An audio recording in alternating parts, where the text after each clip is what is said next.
Alice in Wonderland, Chapter 2, The Pool of Tears. Curiouser and curiouser, cried Alice. She was so much surprised, for at the moment she quite forgot how to speak good English. Now I'm opening out like the largest telescope that was ever. Goodbye, feet. For when she looked down at her feet, they seemed to be almost out of sight. They were getting so far off. Oh, my poor little feet! I wonder who will put on your shoes and stockings for you now, dears.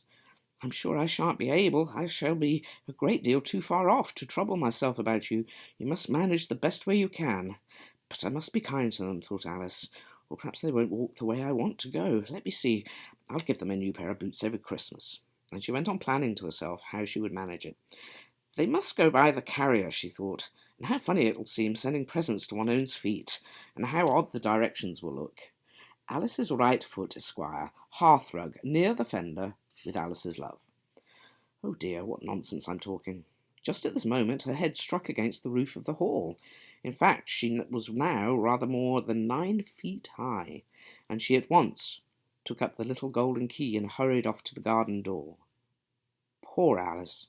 It was as much as she could do, lying down on one side to look through into the garden with one eye, but to get through was more hopeless than ever. She sat down and began to cry again. You ought to be ashamed of yourself, said Alice. A great girl like you, she might well say this, to go on crying in this way. Stop, this moment, I tell you. But she went on all the same, shedding gallons of tears, until there was a very large pool all around her, about 4 inches deep, and reaching half down the hall. After a time she heard a little pattering of feet in the distance, and she hastily dried her eyes to see what was coming. It was the White Rabbit returning, splendidly dressed, with a pair of white kid gloves in one hand and a large fan in the other.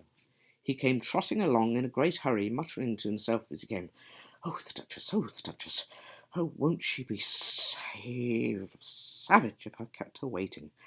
Alice felt so desperate that she was ready to ask help of anyone, so when the rabbit came near her, she began, in a low, timid voice, "If you please, sir."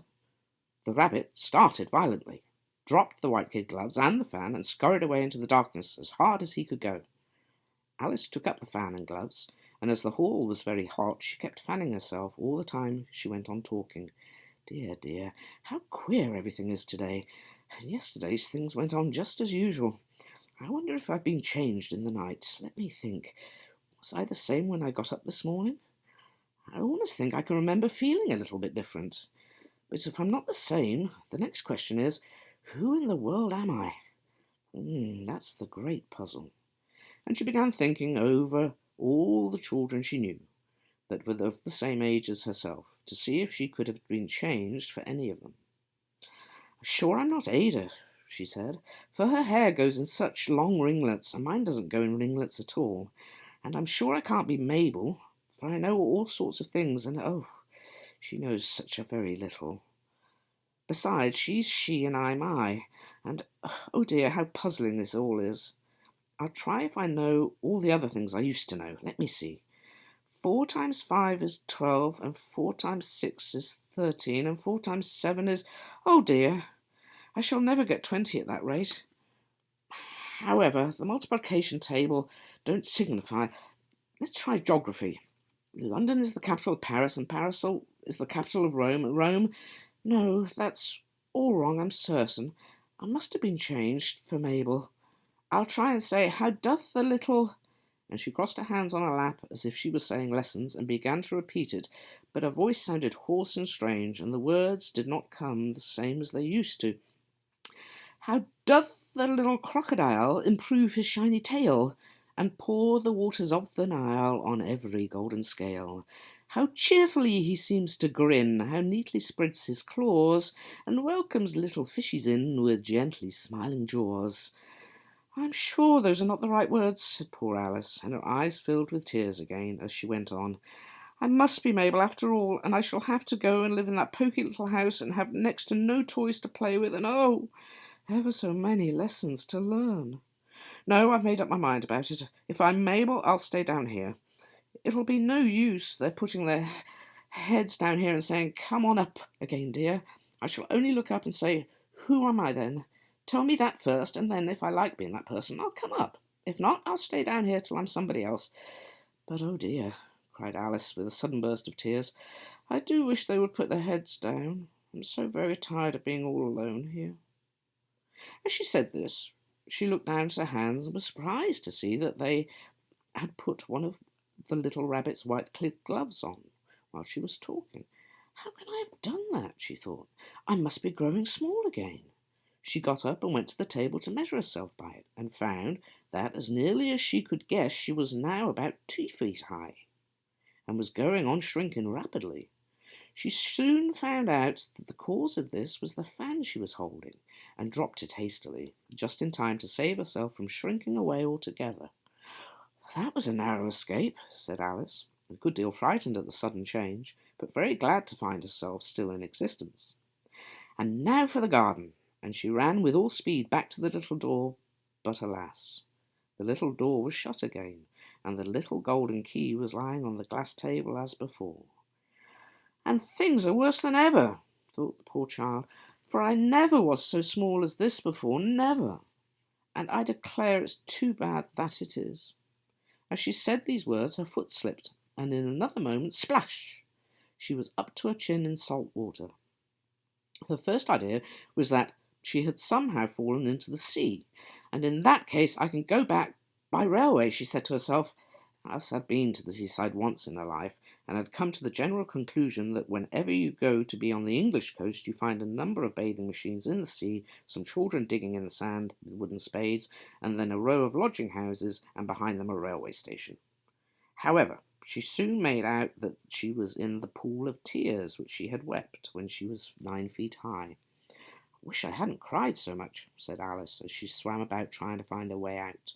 "I shall be punished for it now, I suppose, by being drowned in my own tears. That will be a queer thing, to be sure. However, everything is queer today." Just then she heard something splash about in the pool a little way off, and she swam nearer to make out what it was. At first she thought it must be a walrus or a hippopotamus, but then she remembered how small she was now, and she soon made out that it was only a mouse that had slipped in by a little by herself. "Would it be of any use now," thought Alice, "to speak to this mouse? Everything is so out of the way down here that I should think very likely it can talk. At any rate, there's no harm in trying." So she began. "Oh, Mouse, do you know the way out of this pool? I'm very tired of swimming about here, oh, Mouse." Alice thought this must be the right way of speaking to a mouse. She had never done such a thing before, but she remembered having seen it in her brother's Latin grammar. "A mouse of a mouse to a mouse, oh mouse." The mouse looked at her rather inquisitively, and seemed to her to wink with one of its little eyes, but it said nothing.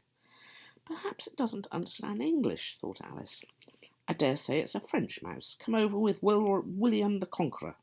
For with all her knowledge of history, Alice had no very clear notion how long ago anything had happened. So she began again. "Où est Macha?" which was the first sentence in her French lesson book. The mouse gave a sudden leap out of the water and seemed to quiver all over with fright. "Oh, I beg your pardon," cried Alice hastily, afraid that she had hurt the poor animal's feelings. "I quite forgot you didn't like cats." "Not like cats?"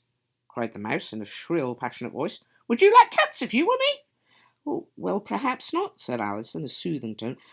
"Don't be angry about it. And yet I wish I could show you our dear cat Dinah. I think you'd take a fancy to cats if you could only see her. She is such a dear, quiet thing," Alice went on to her, half to herself as she swam lazily about in the pool.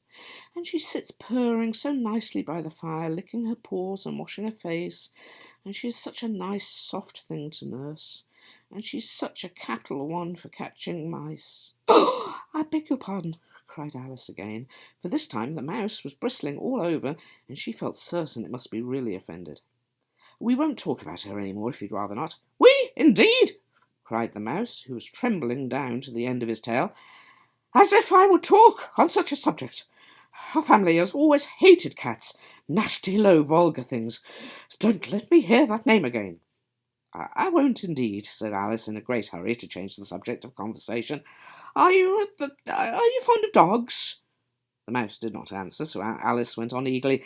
There is such a nice little dog near our house. I should like to show you, a little bright-eyed terrier, you know. Oh, such long curly brown hair. And it'll fetch things when you throw them, and it'll sit up and beg for its dinner, and all sorts of things. I can't remember half of them. And it belongs to a farmer, you know, and he says it's so useful it's worth £100. He says it kills all of the rats, and oh dear, cried Alice in a sorrowful tone, I'm afraid I've offended it again. For the mouse was swimming away from her as hard as it could go, and making quite a commotion in the pool as it went. So she called softly after it, Mouse dear, do come back again, and we won't talk about cats or dogs either, if you don't like them.